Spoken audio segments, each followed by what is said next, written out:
It's time to die. I have experienced paranormal activity in my house. Fuck, did you guys hear his fucking movements? Opening. Oh.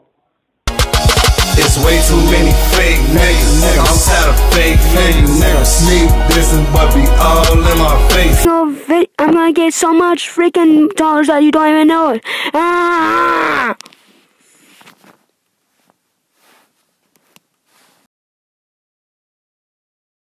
Hey, what's up everyone? Welcome to the 8th review. That's right, the 8th review for the month of Gorror. And this time I am taking a look at the newly released Guillermo del Toro directed film Crimson Peak. Guillermo del Toro comes back into horror, sci-fi, fantasy. Well, this isn't really sci-fi, but it's more fantasy and horror. And man, I was so looking forward to this film. It looked amazing, special effects wise, visually, the atmosphere, the set design, even the actors. I was really excited to see, Tom Hiddleston do something different besides, carry a staff with a glowing ball at the end of it, and him going, here, kneel before me, Avengers. I wanted to see something more from him than that. And of course, I love Jessica Chastain. I even like that Mia Wasikowski, and I even like, what's the boy from Sons of Anarchy? Charlie Hunnam. I like that guy too. So I was looking forward to this on many, many aspects. So let's talk about Crimson Peak, the new scary little movie about ghosts. Let's talk about it.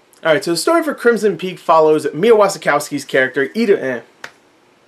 Alright, so the story for Crimson Peak takes place in the late 19th century and follows Edith Cushing, played by Mia Wasikowski, who is a young, aspiring author. She likes to write books about ghosts. She doesn't like that romance crap. No, that's too formulaic for a female in the late 19th century. She wants to write about stuff like Frankensteins and ghosts. She loves all that kind of stuff. So already I like this character. And of course, she has a tragic backstory, as you would expect from someone that likes to write about ghost stories. She has a tragic past about her mother dying when she was young, and her seeing her ghost like right after she died. She sees ghosts in this film, by the way, that's her thing. And she sees the ghost of her mother warning her not to go to a place called Crimson Peak, which she has no idea what that is, so she pretty much blocked out of her head in a way. But she still slightly remembers that. So later on in the film, she meets up with Thomas Sharp, played by Tom Hiddleston, who is a very, very charming British man who came all the way from England to come here and try to sell his, not his property, but he said his property has a lot of clay around it, and he owns the property, and he wants to sell the clay to people. So he's trying to kind of like get some finance in different parts of the world to see if he can like build this machine to take up the clay and all that. This is information you do not need. It doesn't even matter, but kind of does. Later on it has a point. But alright, so the story of course has to do with them falling in love, Edith and Thomas. And of course something else happens, I'm not going to spoil, something tragic that makes it so that her and Thomas have to live together, even though they fell in love anyway, so they got married, but she has nowhere else to really go. So she goes to Crimson Peak, which she doesn't know it's Crimson Peak at this point. She just thinks it's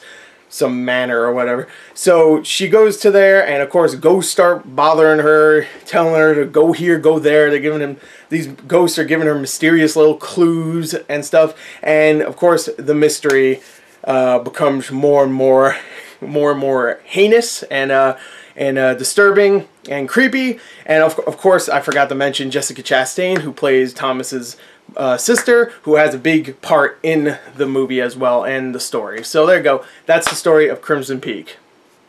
Mostly. I didn't explain it well. Alright, so let me just tell you straight up. I really liked this film. I really did. But I did not love it. I thought it was really, really good. The atmosphere was there. It was very creepy at times. Even the special effects. Like, I thought, okay, Guillermo del Toro is doing special effects again for the ghosts, and I immediately thought of Mama. Mama was a creepy film until you saw the special effects more close up, and the special effects looked ridiculous. And to be honest, Mama has a lot of similarities. There's a whole thing about moths in that film that has something to do about moths in this film. Does that make any sense? I don't think that made any sense. But, you know what I mean. There's moth symbolism, I guess you could say.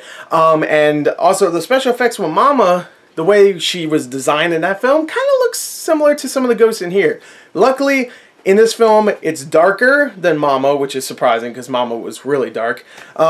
But this one's darker, still, it was a little bit more darker, and the special effects were way more defined, and the designs, the way they looked, they were all red and blood covered, it looks like, and they were like decaying and stuff. There was one ghost that had like a big like hole in its head right here and stuff, and there's ones that were like forming as they were like moving and stuff, so they're like forming their arms and stuff as they were moving, so it was interesting to look at. So the special effects were great, I thought, and the atmosphere, did I already say this? I probably already did, but it was really well done. It was very moody, but it also does something that I wasn't expecting from Guillermo del Toro.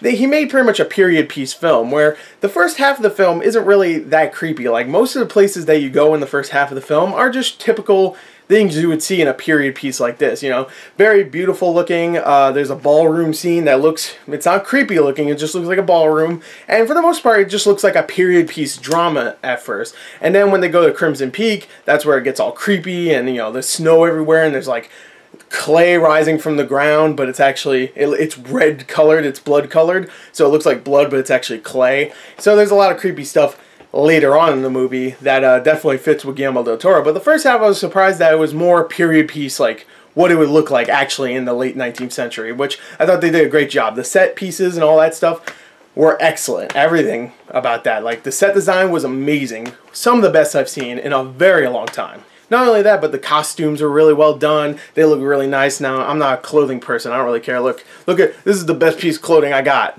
You know, a reference to a YouTube series. So, you know, that's the best kind of clothes I got. But I do make sure my hair looks beautiful. So, tell me, give me 5 stars if my beautiful hair is beautiful. 5 stars doesn't exist anymore on YouTube. But write in the comments, I give it 5 stars. And I know you made it this far into the review.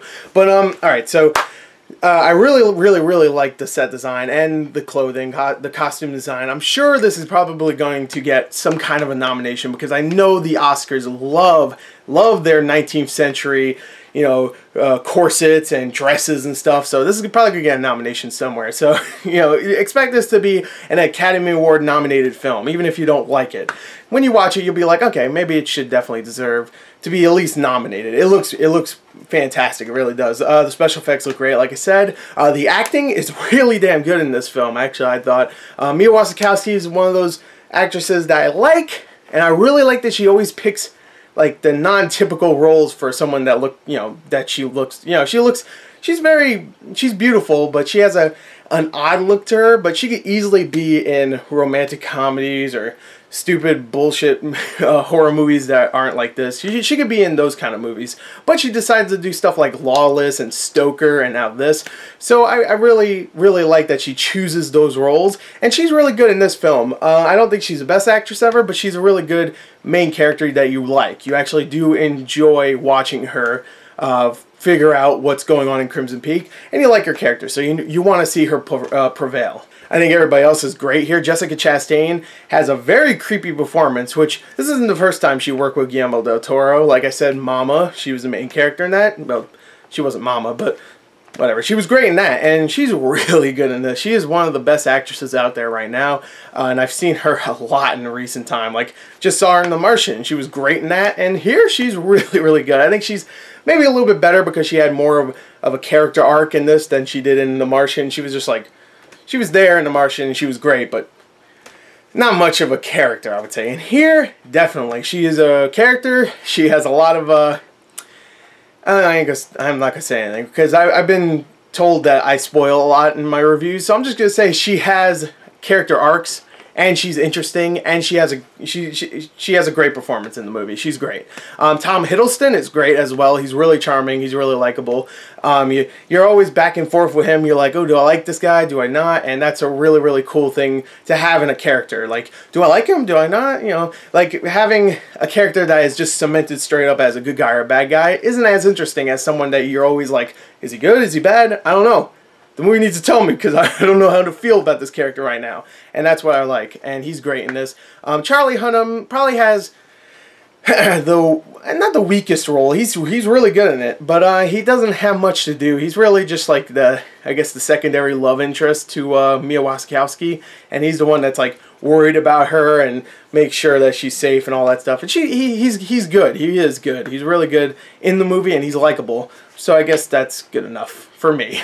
So anyway, overall, Crimson Peak was a lot of atmosphere, a lot of creepy scenes. What did I have a problem with, really? Not much, but it's just, overall, I wish we got more of the Crimson Peak, you know? I wish we got to explore more of the hallways. We got to explore more of the creepy, I don't know, I don't want to spoil it. Like, I want to say something specific, but I wanted to see more of the creepiness of the film. I wanted to see more ghosts. I wanted to see more, there's a lot of blood in this film, by the way. There's a lot of violence, but I wanted to see more, I don't know, I just wanted to see more of the ghosts, I guess. That's what I'm trying to say. More of the creepy atmosphere. There's plenty of it, don't get me wrong, but I wanted to see more. I wanted it to go nuts, and I heard it was supposed to go nuts, and it does go nuts, but not with the ghosts at the end. It really is like they kind of drop the ghosts after a certain point. Like, they don't show up until, well, they show up in the beginning, but they don't show up a lot until like maybe the hour mark, and then after that they show up a lot until maybe the last 20 minutes, and they kind of disappear. I wish, like a ghost would disappear. I just wish there was more of that. But overall, I really like this film. Crimson Peak is a great movie. I really, really, really recommend you checking this out, because I have a feeling it's not going to do well, and it should, because I want Guillermo del Toro to do more movies like this. Please. Please. So I'm going to give it a 34 out of 40. I really enjoyed it. It's a great film. So there you go. Thank you, and until next time, goodbye.